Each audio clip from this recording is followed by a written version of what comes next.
नमस्कार दोस्तों। आज के इस खास विश्लेषण में हम हिंदी साहित्य के एक बेहद रहस्यमयी और विराट कवि अज्ञेय के जीवन के कुछ बहुत ही अनछुए और अंतरंग पलों को खंगालने वाले हैं। ये कोई साधारण साहित्यिक चर्चा नहीं है। हम महान कवि जानकी वल्लभ शास्त्री जी के लिखे गए निजी संस्मरणों के पन्ने पलटेंगे, उन अनमोल पलों की एक पूरी टाइमलाइन देखेंगे जो उन्होंने अज्ञेय जी के साथ बिताए थे। तो चलिए शास्त्री जी की यादों के इस झरोखे से अज्ञेय को और करीब से जानने का सफर शुरू करते हैं।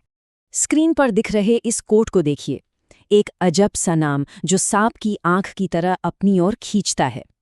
सच में अज्ञेय का नाम सुनते ही भीतर एक अजीब सा कौतूहल जग जाता है ना? उनका नाम और उनकी कविताएं दोनों ही उस वक्त के बने बनाए सांचों से बिल्कुल अलग थे। शास्त्री जी लिखते हैं कि अज्ञेय जी से व्यक्तिगत रूप से मिलने से बहुत पहले ही उनके इस रहस्यमयी और अजीब से आकर्षण ने उन्हें पूरी तरह जकड़ लिया था। उनके शब्दों में मानो कोई जादुई कशिश थी। ये जो शुरुआती आकर्षण था ना, ये बहुत जल्द एक गहरे बौद्धिक विस्मय में बदल गया। अज्ञेय जी का साहित्यिक व्यक्तित्व सच में किसी पहेली की तरह था। जब शास्त्री जी ने उनकी रचनाओं की गहराई में गोता लगाया तो ये साफ हो गया कि ये कोई आम लेखनी नहीं है। उनकी कलम में एक ऐसी अचूक, तेज बौद्धिक चमक थी जिसने उस दौर के छायावादी कवियों को पूरी तरह से हैरत में डाल दिया था। इस फर्क को समझना बहुत दिलचस्प है।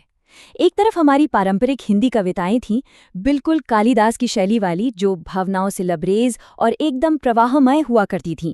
और फिर दूसरी तरफ थे अज्ञेय। उन्होंने इस पारंपरिक दुनिया को मानो झकझोर कर रख दिया था। उन्होंने उस छलकती हुई भावुकता की जगह एक बहुत ही ठंडी और नपी तुली सटीकता को चुना। ये कुछ वैसा ही था जैसे टी.एस. इलियट ने अंग्रेजी कविता में किया था, एकदम तीक्ष्ण, अलग थलग और नितांत बौद्धिक। तो ये तो बात हुई उनके इस भारी भरकम साहित्यिक कद की, लेकिन असल जिंदगी में एक इंसान के तौर पर अज्ञेय जी कैसे थे? इसे समझने के लिए हम नागपुर के उस सफर पर चलते हैं जिसका जिक्र शास्त्री जी ने बड़ी शिद्दत से किया है। बात उन दिनों की है जब डॉक्टर प्रभाकर माचवे ने नागपुर में एक बड़े कवि सम्मेलन का आयोजन किया था। शास्त्री जी को आज भी अपनी वो धूल भरी पागलों जैसी भागम भाग वाली ट्रेन यात्रा याद थी जब वो अपने पिताजी को छोड़कर इस कार्यक्रम में शामिल होने के लिए निकले थे। स्क्रीन पर इस टाइमलाइन पर नजर डालिए। ये सिर्फ एक यात्रा का कार्यक्रम नहीं है, बल्कि उन चंद तूफानी और जादुई दिनों का पूरा नक्शा है जो शास्त्री जी और अज्ञेय जी ने साथ बिताए थे। पहले दिन नागपुर स्टेशन पहुंचना, उसी शाम रामटेक की वो यादगार संगोष्ठी, फिर आधी रात को कार से जबलपुर का सफर, उसके बाद अगले दिन सुबह सुबह नर्मदा नदी में तैराकी और फिर दोपहर को इलाहाबाद के लिए ट्रेन। इतने कम समय में अज्ञेय जी के इतने अलग अलग रूप देखने को मिले जिसकी शायद किसी ने कल्पना भी नहीं की होगी। सच कहें तो नागपुर का वो प्रवास सरप्राइज से भरा हुआ था। एक तरफ प्रभाकर माचवे जी का वो शानदार स्वागत, महिलाओं द्वारा गाए गए पारंपरिक भजनों की वो मीठी धुन, लेकिन सबसे बड़ा झटका तब लगा जब वहां अज्ञेय जी की एंट्री हुई। सबने सोचा था कि कोई बहुत ही गंभीर, उदास सा दिखने वाला कवि आएगा, लेकिन वो तो एक पर्वतारोही यानी माउंटेनियर के चुस्त कपड़ों में वहां पहुंचे थे। बिल्कुल ऐसे तैयार मानो सीधे किसी पहाड़ की चोटी फतेह करने जा रहे हों। उन्हें इस अवतार में देखकर वहां मौजूद हर इंसान का सन रह जाना तो लाजमी था। खैर, रात का वो कवि सम्मेलन बहुत ही शानदार रहा। इसके बाद तय कार्यक्रम के हिसाब से रात में ही कार से जबलपुर के लिए निकलना था। जरा उस माहौल की कल्पना कीजिए।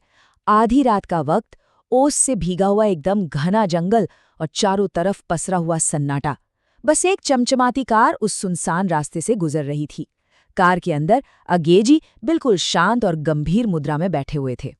लेकिन तभी कुछ ऐसा हुआ जिसने माहौल को एकदम से पलट दिया।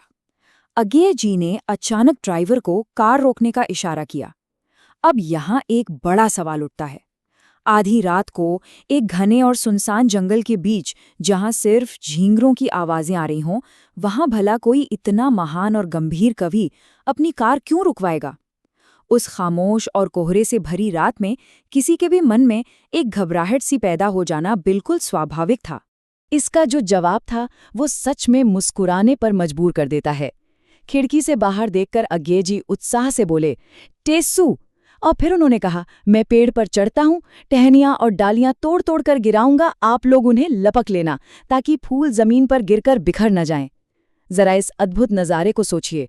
वो महान, अत्यंत गंभीर और सख्त माना जाने वाला कवि आधी रात के अंधेरे में एक पेड़ पर चढ़ गया था, सिर्फ इसलिए ताकि वो अपने दोस्तों के लिए बिना महक वाले टेसू के फूल इकट्ठा कर सके। उनके भीतर का ये बच्चों जैसा उल्लास सचमुच मुग्ध करने वाला था। लेकिन दोस्तों, जिंदगी अक्सर सबसे खुशनुमा पलों के ठीक बीच में सबसे गहरे झटके भी दे जाती है। जंगल का वो हल्का फुल्का और उत्साही माहौल अचानक से एक बहुत ही भारी और पीड़ादायक मोड़ पर आ गया। जब अज्ञे जी पेड़ पर थे तो बातों बातों में शास्त्री जी ने उनसे रायगढ़ के एक युवा साथी का जिक्र छेड़ दिया। ये जिक्र था युवा मित्र देवेंद्र का। वो शास्त्री जी के रायगढ़ प्रवास का सबसे प्यारा साथी था। बिल्कुल कार्तिकेय जैसा सुंदर, जिंदा दिल, साहसी और तेज दिमाग वाला लड़का। अज्ञे जी को बताया गया कि वो देवेंद्र न सिर्फ शक्ल सूरत में बल्कि अपने तेज और स्वभाव में भी बिल्कुल उन्हीं के जैसा था। और तभी पेड़ से नीचे उतरते हुए अज्ञे जी ने जो कहा, उसने सबको सुन कर दिया। उन्होंने बस इतना कहा, आह देवेंद्र, वो तो मेरा सगा भांजा था, अब न रहा। ये सुनते ही मानो उस खूबसूरत टेसुओं के जंगल से सारे रंग उड़ गए। वो जादुई चांदनी रात अचानक बेरंग और भारी हो गई। भीतर तक सब कुछ कांप सा उठा। यहीं पर अज्ञे जी के व्यक्तित्व का एक बहुत गहरा पहलू सामने आता है, जिसे हम निस्संगता कहते हैं। निस्संगता यानी पूरी तरह से भावनात्मक अलगाव। इतनी बड़ी व्यक्तिगत त्रासदी, अपने ही उस युवा और होनहार भांजे की मृत्यु का जिक्र उन्होंने सिर्फ एक छोटे से वाक्य में कर दिया, अब न रहा। इसके बाद पूर्ण मौन, कोई रोना नहीं, कोई विलाप नहीं। इस एक पल ने साफ दिखा दिया कि उनके उस सख्त, बौद्धिक और शांत किले के पीछे एक बहुत गहरे और अथाह दुख को कितनी मजबूती और अनुशासन से बांध कर रखा गया था। रात का वो भारीपन सुबह तक साथ चलता रहा। अगली सुबह जबलपुर पहुंचना हुआ, जहां मित्र डॉक्टर रमेश चंद्र मिश्र के घर ठहरने का इंतजाम था। वहां के आत्मीय स्वागत और हलचल ने उस भारी माहौल को थोड़ा हल्का किया। चाय नाश्ते के बाद अचानक अज्ञे जी ने खुद अपनी वो खामोशी तोड़ी और एक प्रस्ताव रखा, क्यों ना हम नर्मदा नहाने चलें। और फिर वहां अज्ञे जी के निजी व्यक्तित्व का एक और बिल्कुल नया अवतार सामने आया। जब नर्मदा नदी के किनारे पहुंचे तो उनका शारीरिक सुगठन देखकर हर कोई दंग रह गया। किसी हिंदी कवि का ऐसा तराशा हुआ एथलीट जैसा शरीर। उन्होंने किसी पेशेवर तैराक जैसी फुर्ती के साथ उस खतरनाक नर्मदा नदी में निडर होकर तैराकी की। और फिर जब सब खाने बैठे तो उनका आहार इतना सीमित था कि किसी को भी हैरत हो जाए। एक अत्यंत अनुशासित, फिजिकली फिट इंसान। ये उस आम धारणा के बिल्कुल उलट था, जहां कवियों को शारीरिक मेहनत से दूर ही माना जाता है। खैर, नर्मदा स्नान के बाद इस यादगार सफर के अंतिम पड़ाव का समय आ गया था। जबलपुर से इलाहाबाद के लिए बॉम्बे मेल ट्रेन पकड़ी गई। एक ही कंपार्टमेंट में बैठकर यह यात्रा अब अपनी मंजिल की ओर तेजी से बढ़ रही थी, लेकिन विचारों का वो गहरा आदान प्रदान अभी खत्म नहीं हुआ था।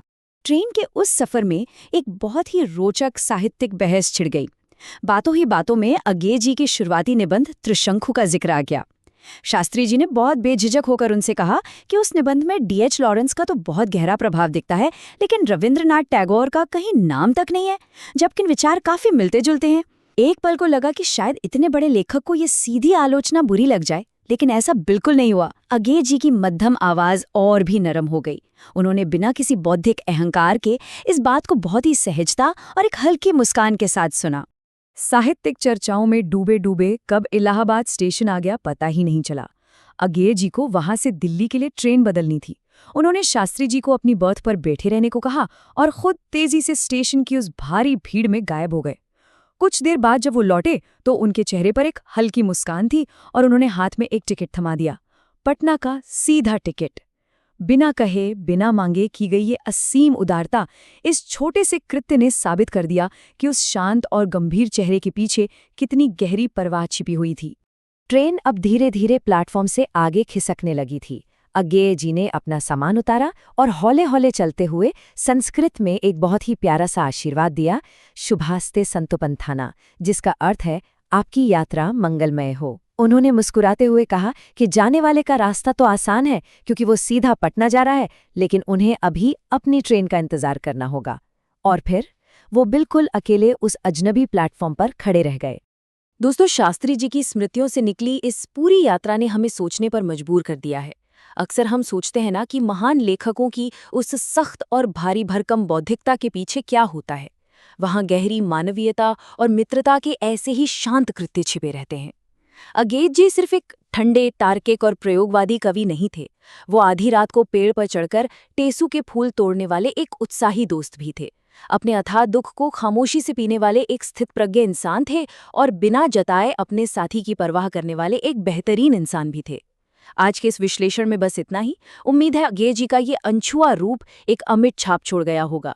फिर मिलेंगे ज्ञान की ऐसी ही एक और शानदार प्रस्तुति के साथ।